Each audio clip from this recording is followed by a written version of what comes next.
Salut à tous et bienvenue dans ce nouvel épisode consacré à la réalisation de ma GT40. Avant toute chose, je pensais faire une vidéo FAQ, donc si vous avez des questions à me poser, n'hésitez pas à les mettre en commentaire. Comme d'hab, si vous voulez voir les précédents épisodes de la GT40, vous avez juste à cliquer sur la playlist juste ici.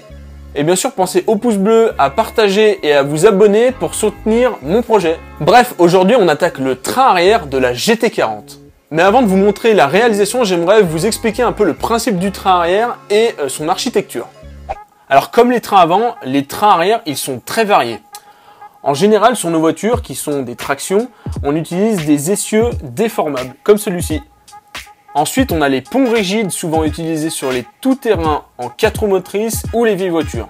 Et enfin, encore une fois, la double triangulation qui est présente sur les voitures haut de gamme, les propulsions, les tout-terrains ou les 4 roues motrices. Et là, comme on voit, c'est un train arrière de Koenigsegg. On voit bien le triangle supérieur et l'inférieur. Et sur la GT40 originale, c'est aussi une double triangulation, du moins une dérivée. En gros, on retrouve bien deux triangles superposés. Par contre, leur point d'attache, il est beaucoup plus proche. Donc si je zoome, on voit bien que on a une rotule ici. Et le triangle supérieur, il fait comme celui-là. Donc il est piqué juste derrière le dossier des sièges. Donc moi j'appelle ça un tirant. Bon, pour que ça soit un peu plus clair, je vais vous faire voir un petit peu ce que ça donne en 3D.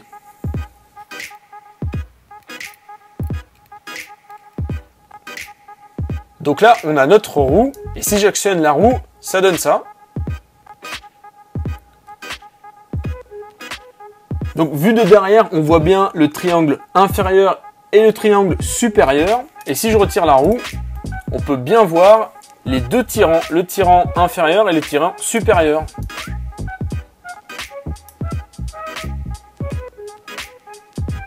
En fait, c'est la forme des triangles qui est un peu bizarre, c'est-à-dire qu'ils sont beaucoup plus allongés. Donc les points d'attache, ils sont plus espacés, donc là et là. Alors cette architecture, elle était beaucoup utilisée dans les années 60 en Formule 1. Donc là, on peut voir les tirants, ici, sur celle-là. Sur celle-là aussi, là encore. Et une dernière pour la route, ici.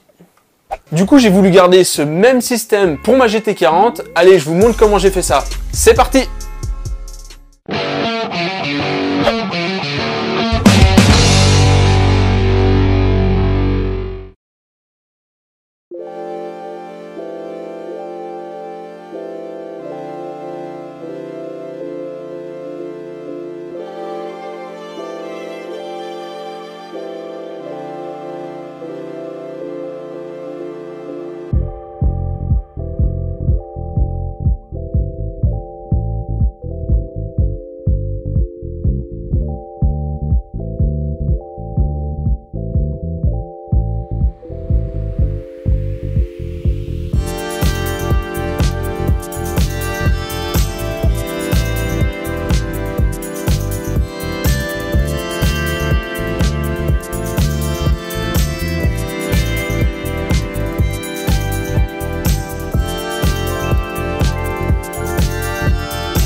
Depuis tout à l'heure, je construis les tirants du train arrière. C'est juste des tubes droits que je mets à longueur égale avec la précision du tour.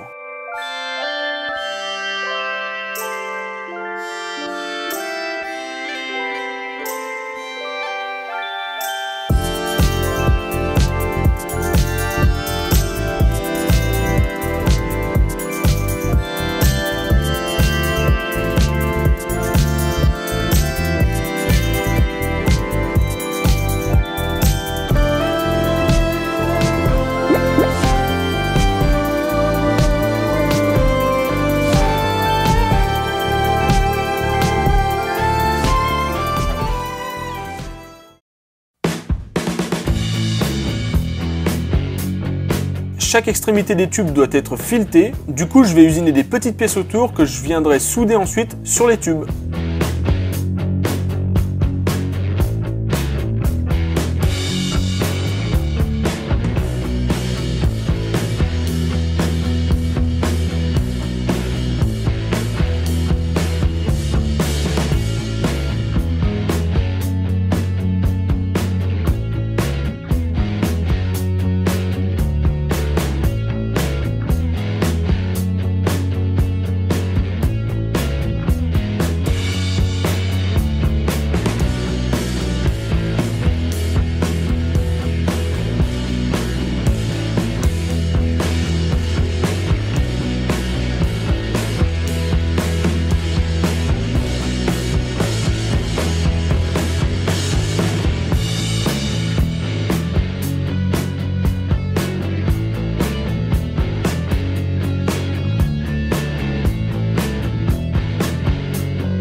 Pour vous donner une idée du temps que ça met de faire une petite pièce comme ça, le timelapse d'avant c'est une vidéo qui dure 20 minutes et j'avais 12 pièces à faire.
J'adore le marteau, surtout après avoir usiné une petite pièce pendant des heures, c'est vraiment un bon moyen de se libérer, toi ta gueule, et de décompresser.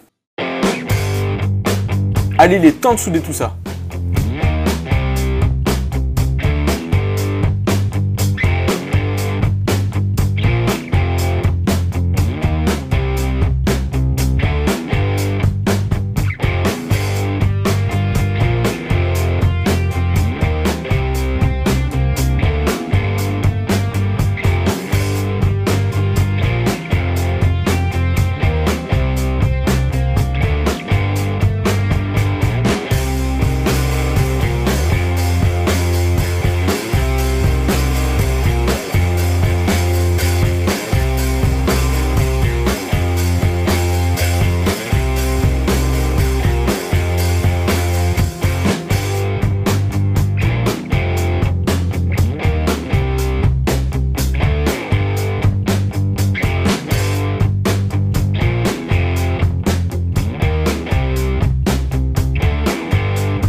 J'ai voulu faire un effet avec la fumée de la soudure dans le tube, mais en fait le rendu est tout pourri.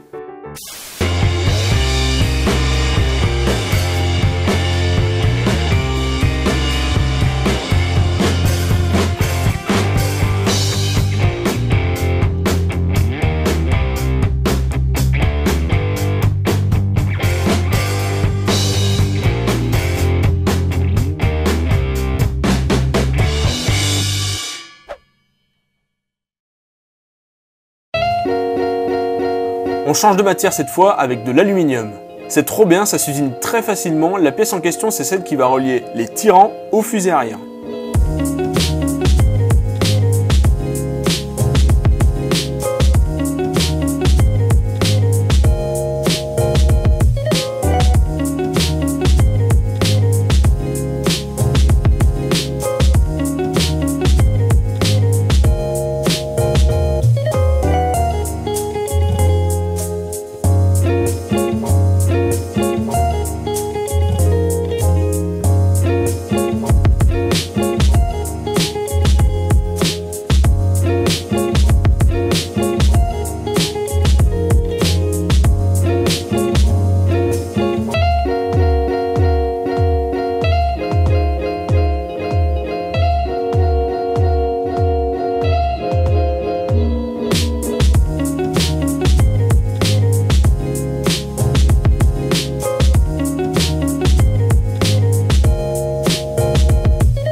on passe sur la fraiseuse pour faire les surfaçages des mets plats, la rainure et le perçage.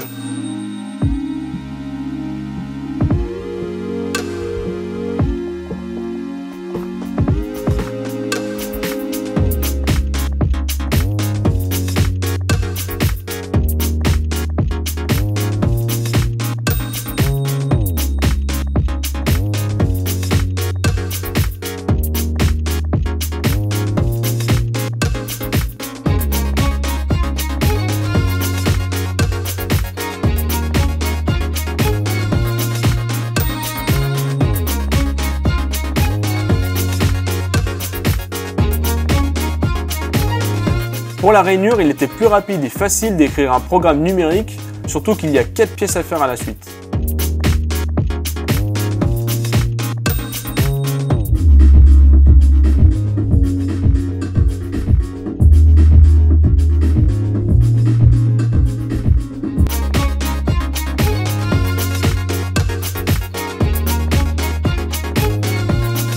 On retourne la pièce d'un quart pour faire le perçage.